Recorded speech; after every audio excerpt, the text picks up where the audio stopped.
कोणतीही स्किल शिकायची, मला सांगा, भीती कोणाला नाही वाटत? भीती तर सगळ्यांनाच वाटते. आपल्यासमोर जे मोठे महान हस्ती झालेत किंवा आपल्याला जे शिकवतात टीचर, त्यांनाही खूप भीती वाटत होती ते ज्यावेळेस एज्युकेशन घेत होते. तरीसुद्धा आपल्याला असं वाटतं, की अरे त्यांना भीतीच नाही वाटत, फक्त आपल्याला भीती वाटते. हे जे आपल्या माइंडमध्ये आहे ना, ते आपण अगोदर काढू आणि आपल्याला ज्या गोष्टींची स्किल शिकताना भीती वाटते, त्या गोष्टीला अगोदर आपण समजून घेऊ. मला नेमकं कोणत्या गोष्टीची भीती वाटते? त्या ज्या भीती आहे ना, ज्या गोष्टीची भीती वाटते ना, त्या गोष्टीला आपण नाव देऊ.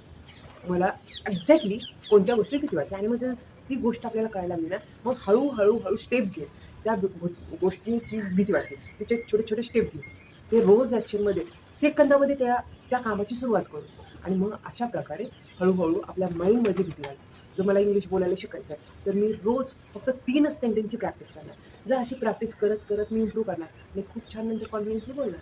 अशी आपल्या भीतीचे पार्ट करू, तिला समजून घेऊ आणि रोज प्रॅक्टिकलमध्ये तिचा यूज करू. झालं.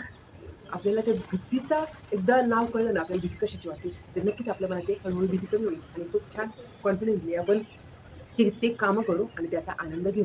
तर नक्कीच तुम्हाला कशाची भीती वाटते, हे अगदी शोधून काढा आणि त्या भीतीवर काम करा.